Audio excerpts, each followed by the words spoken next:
दोस्तों मणिपुर का political crisis एक नए मोड़ पे आ चुका है। एथनिक वायलेंस, सीएम साहब का रेजिग्नेशन और उसके बाद सेंटर ने प्रेसिडेंट रूल लागू कर दिया। अब ये फैसला सिर्फ एक एडमिनिस्ट्रेटिव कदम नहीं है, बल्कि मणिपुर की आज तक की सबसे बड़ी पॉलिटिकल और सिक्योरिटी क्राइसिस को समझने का हमें एक नया एंगल देता है। क्योंकि 1951 से अभी तक किसी भी स्टेट के कंपैरिजन में सबसे ज्यादा 11 बार मणिपुर में प्रेसिडेंट रूल लग चुका है। तो आज के इस एपिसोड में हम समझेंगे कि प्रेसिडेंट्स रूल की असल वजह क्या है, सेंट्रल गवर्नमेंट आगे की स्ट्रैटेजी क्या हो सकती है, इससे मणिपुर की पॉलिटिक्स और सिक्योरिटी पर क्या असर पड़ेगा। तो आइए इस कहानी को स्टेप बाय स्टेप डिकोड करते हैं ताकि आप अच्छे से समझ पाओ कि मणिपुर में प्रेजेंटली क्या चल रहा है और फ्यूचर में क्या होने वाला है। अब देखिए, मणिपुर की इस वायलेंस के बारे में तो सबको पता ही होगा, लेकिन इस पूरे वाक्य में एक घटना ऐसी हुई जिसमें मीटी ग्रुप ने पुलिस स्टेशन और कुछ सिक्योरिटी फोर्सेस से आर्म्स चुरा लिए थे। अब इसी घटना के रिलेटेड पिछले दिनों में कुछ ऑडियो टेप्स लीक होते हैं और टेप में यह दावा किया जाता है कि सीएम बीरेन सिंह, जो खुद भी मीटी ही है, उन्होंने मीटी ग्रुप्स को पुलिस आर्मरी लूटने दिया। स्टेट गवर्नमेंट ने तो इसे फेक बताया, लेकिन पॉलिटिकल डैमेज ऑलरेडी हो चुका है। अब अगर आप वहां के पॉलिटिकल नंबर्स को देखो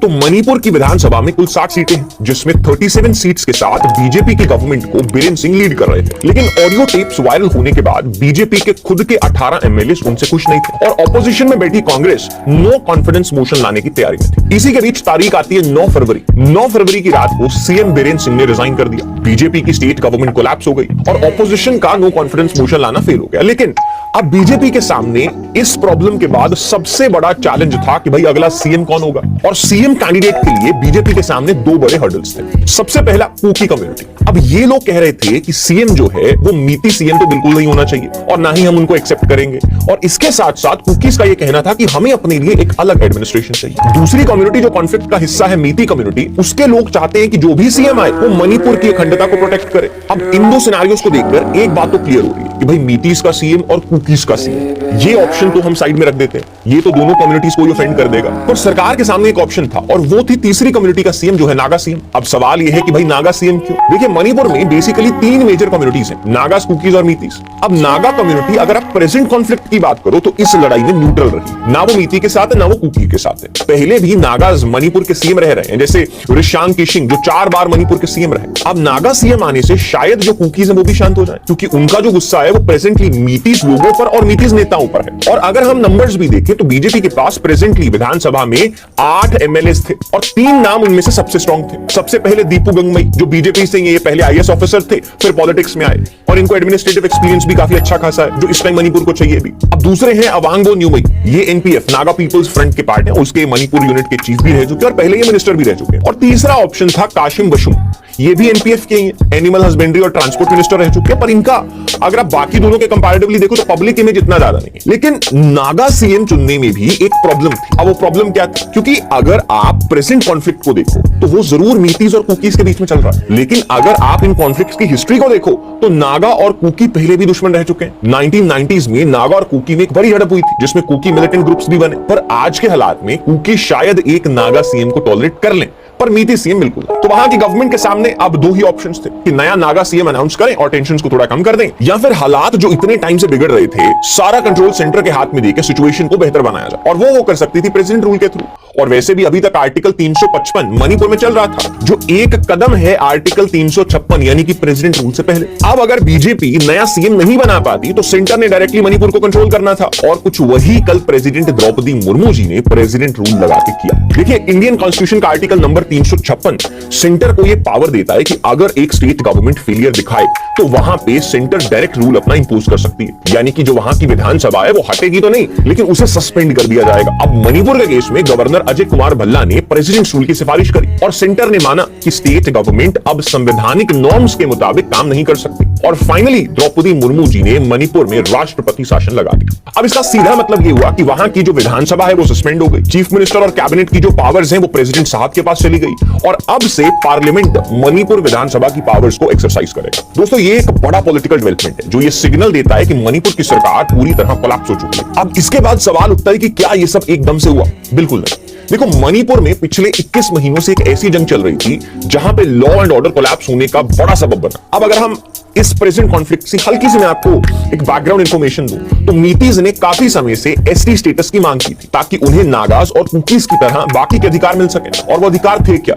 अगर आप मणिपुर की ज्योग्राफी को देखो, आगे हम डिस्कस करते हैं, तो मणिपुर में बीच में एक कटोरे जैसी जगह है जहां पे इम्फाल वैली है, जहां पे मीतीज रहते हैं, और बिल्कुल उसके आसपास में हिल्स है। अब मीतीज को जो अधिकार चाहिए था वो अधिकार ये है कि भाई हम इम्फाल वैली तक सीमित हैं, हमें भी कुकीज और नागाज जैसे अधिकार दीजिए ताकि हम हिली एरियाज में जमीन खरीद पाए। ये उनका एक मुख्य डिमांड था। तो भाई इन्हीं सब चीजों के चलते हुए 2023 की शुरुआत में मणिपुर हाईकोर्ट इसमें इंटरवीन करता है और कहता है कि मीतीज की मांग को सीरियसली लेना चाहिए। उसने सिर्फ इतना ही बोला था। अब एक अनुमान यह भी है कि शायद उस वक्त के ऊपर इस जजमेंट में सुप्रीम कोर्ट इंटरवीन करता तो आज हालात ऐसे नहीं होते। और इस जजमेंट के बाद उसने बोला कि सरकार और बाकी जितने भी दल हैं उनको इसके ऊपर विचार करना चाहिए और ये विचार करने की रिकमेंडेशन देता है। अब इसी फैसले के बाद मई 2023 में अचानक से वायलेंस फैल जाता है क्योंकि इस ऑर्डर ने काफी कम्युनिटीज खास करके कुकीज में डर पैदा कर दिया कि अगर ये ऑर्डर इंप्लीमेंट होता है तो उनका लैंड्स और जॉब्स मीतीज के कंपटीशन के कारण चली जाएंगी। अब कुकीज को यह भी डर था कि मीतीज हिल एरियाज में जमीन खरीद लेंगे जहां अब तक उनके पास एक्सक्लूसिव राइट्स थे। तो 3 मई 2023 को चूरा चांदपुर में मीतीज अपने एसटी स्टेटस की डिमांड के लिए एक पीसफुल मार्च कर रहे थे और वो मार्च तब्दील हो जाता है वायलेंस में, जहां से ये प्रेजेंट मुद्दा शुरू हुआ। अब मई 2023 से मणिपुर 2 हिस्सों में बंट चुका है, इम्फाल वैली जो कि मीती मेजॉरिटी एरिया है और हिली एरिया जो उस इम्फाल वैली को चारों तरफ से घेरता है। इसी वजह से बोला जा रहा है कि यहां पे तो 2 स्टेट सॉल्यूशन भी नहीं पॉसिबल। अब जब मीती और कुकी कम्युनिटीज के बीच एथनिक राइट्स हुए तब से क्राइसिस बढ़ता ही जा रहा है। सबसे पहले अगर हम मणिपुर की ज्योग्राफी की बात करें तो ये भारत की एक बॉर्डर स्टेट जो म्यांमार के साथ बॉर्डर शेयर करती है। इसके बाद अगर मणिपुर के अंदर चले तो इसका जो मैं आपको पहले बता रहा था स्ट्रक्चर एक बाउल शेप में है, यानी आप समझ लो कि एक छोटा सा कटोरा है जिसके चारों तरफ पहाड़ है भाई।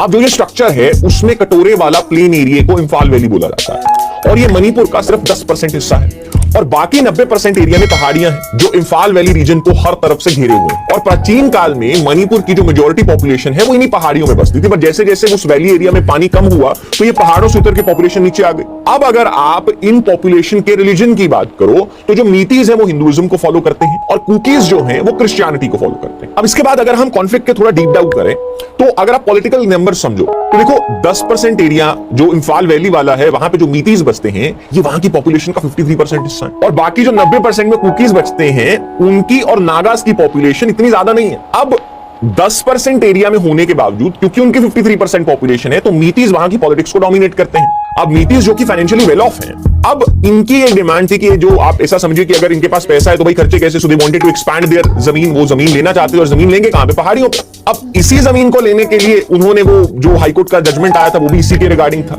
लेकिन भाई नागास और कुकी जो इतने टाइम से वहां पे रह रहे हैं उनको इस बात से प्रॉब्लम है, तो ये वो असल मुद्दा है। अब इसके बीच में अगर जो आप बात कर रहे हैं कि 2 स्टेट सॉल्यूशन आ ही नहीं सकता, इस बात का वो क्यों नहीं आ सकता, क्योंकि आप वो स्टेट कार्व आउट कहां से करोगे। जो मीतीज वाला पर्टिकुलर एरिया है वो इम्फाल वैली के बिल्कुल बीच में आता है। तो इस सब सिनेरियो से अब तक इस वायलेंस में 250 से ज्यादा लोग मर गए। मिलिटेंट्स ने कई बार पुलिस आर्मरी से हथियार भी लूट लिए, जो अभी ऑडियो टेप्स वायरल भी हुई थी। लूट, आर्सन और क्रॉस फायरिंग रोज का मामला बन गया है। लॉ एंड ऑर्डर पूरी तरह से कोलैप्स हो गया है और मणिपुर अभी एक एथनिक वॉर के जोन में। अब फाइनली जो प्रेसिडेंट रूल लगा है तो इसके आगे रिपरकशंस क्या होंगे। देखिए अगर हम इसके शॉर्ट टर्म इफेक्ट्स को देखें तो जरूर डेफिनेटली सिक्योरिटी क्रैकडाउन एक्सपेक्टेड है, पॉलिटिकल इंस्टेबिलिटी भी इससे बना रहेगा और जो सेंट्रल गवर्नमेंट है उसे हर एक हद तक समय मिल जाएगा हार्ड पावर के जरिए सिचुएशन को टैकल करने। अब आखिर में सवाल ये उठता है कि भाई अगर प्रेसिडेंट रूल आना ही था तो भाई 2 साल के आसपास का डिले क्यों आया और इस टाइम के ऊपर वाज इट नेसेसरी, और अगर नेसेसरी भी था तो 9 फरवरी को जब चीफ मिनिस्टर ने रिजाइन करा उसके तुरंत बाद प्रेसिडेंट रूल क्यों नहीं आया, जिसने लोगों के मन में गलत नैरेटिव भी सेट कर दिया है। अगर वो 9 फरवरी को आया होता तो लोगों को ये बात महसूस होती कि yes the central government is standing with what is right.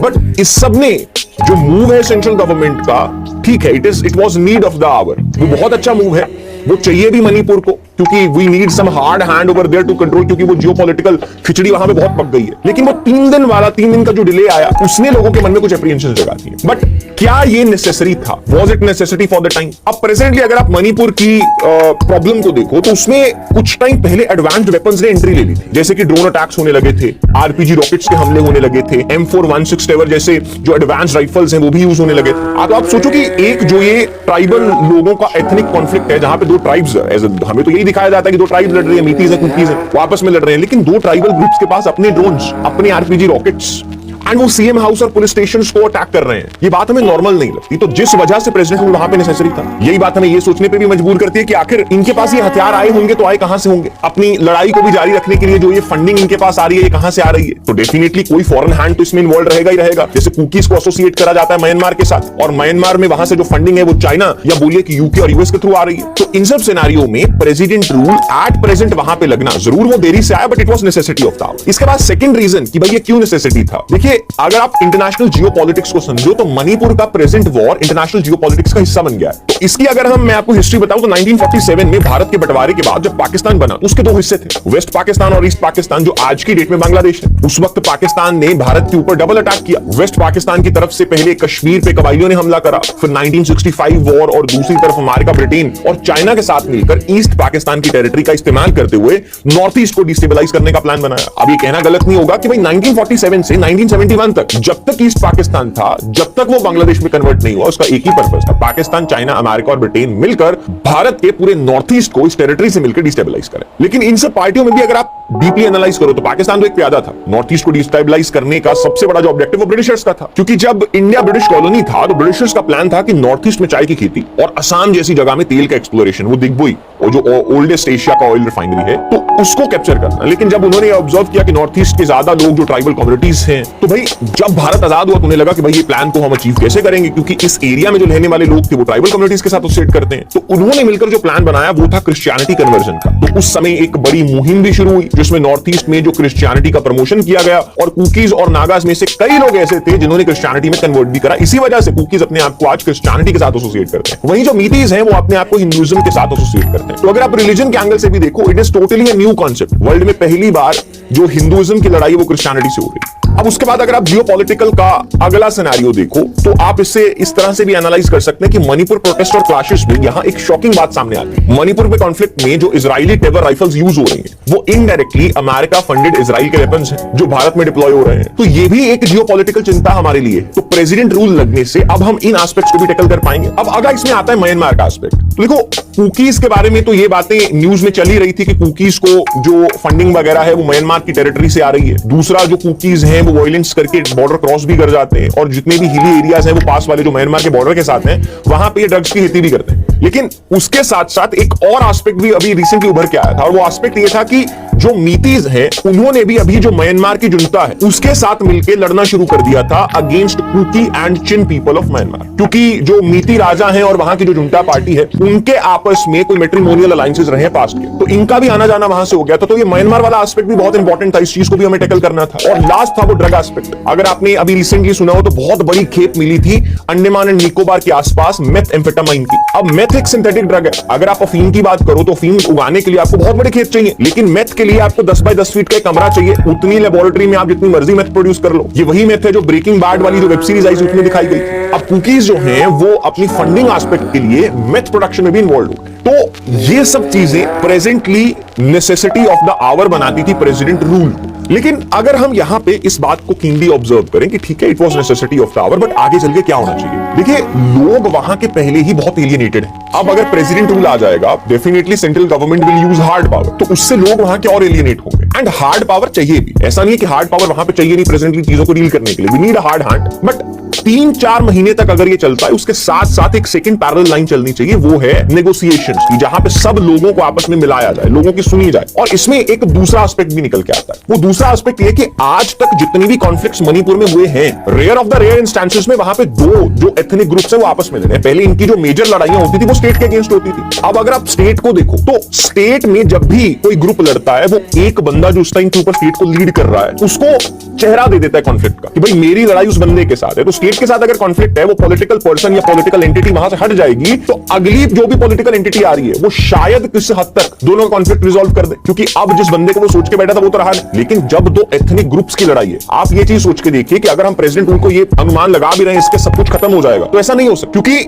जो अब वाली लड़ाई है वो दो लोगों के गुटों के बीच में है। अभी जैसे रिसेंटली वो एक न्यूज भी वायरल हुई थी कि एक नदी में बच्चे की और बीवी की लाश तैरती आ रही और वो उस इंसान ने देखी। लोग ऐसी बातें भूल नहीं पाएंगे। और वो स्टेट भी छोटी सी है जहां पे हर तरफ कुकी रहते हैं और बीच में इम्फाल वैली में वी हैव मीतीस। तो लोग तो बीच में रहेंगे ना, तो इतनी जल्दी उन चीजों को भुलाया नहीं जा सकता। अब अगर हम फ्यूचर एस्पेक्ट की बात करें तो शायद गवर्नमेंट भी इस टाइम के ऊपर, गवर्नमेंट के पास भी कुछ एज सच क्लियर प्लानिंग नहीं होगी कि इस कॉन्फ्लिक्ट को कंप्लीटली रिजॉल्व ऑफ कैसे किया जा सकता है। अब फाइनली अगर अगर इसके हम लॉन्ग टर्म इंपैक्ट देखें तो सिक्योरिटी अगर इंप्रूव होती है तो फाइनली उस स्टेट को जो अपना नया सीएम मिलेगा वो पावर में उसको वापस ला सकते हैं। अगर टेंशंस बढ़ती हैं तो कुकी जो ग्रुप्स है वो अपना अलग एडमिनिस्ट्रेशन का डिमांड और भी स्ट्रॉन्ग कर सकते हैं और मणिपुर 2027 इलेक्शन से पहले एक और बड़ी पॉलिटिकल फाइट देख सकता है। अब अगर हम इस मूव पे पॉलिटिकल रिएक्शंस देखें तो कुकी लीडर्स प्रेसिडेंट रूल का स्वागत कर रहे हैं। कुकी जो स्पोक्सपर्सन ने कहा कि ये एक पॉलिटिकल सॉल्यूशन की शुरुआत हो सकती है। कुकी मिलिटेंट ग्रुप्स भी चाहते हैं कि सेंटर का जो डायरेक्ट कंट्रोल है वो वहां पे रहे, क्योंकि अभी तक जो सरकार थी वो मीतीज लेड थी। अब मीती ग्रुप का रिएक्शन की अगर हम बात करें तो मीती ग्रुप्स को लगता है कि बीजेपी एक नागा सीएम लाने की तैयारी में है जो अनएक्सेप्टेबल होगा। कुछ मीती फैक्शंस प्रेसिडेंट रूल का विरोध भी कर रहे हैं क्योंकि उनका कहना है कि सेंटर का इंटरफियरेंस उनकी पॉलिटिकल पावर को वहां पे कम कर देगा। लेकिन इन सब पॉलिटिकल रिएक्शंस के बीच अगर हम इस मुद्दे का वे फॉरवर्ड देखें तो देखो सबसे ज्यादा कंसर्न ये है कि गवर्नमेंट चाहे वो दिल्ली में हो चाहे वो इंफाल में हो, उन्होंने प्रेजेंट वायलेंस को रोकने के लिए टाइमली एक्शन नहीं लिया। This we have to accept.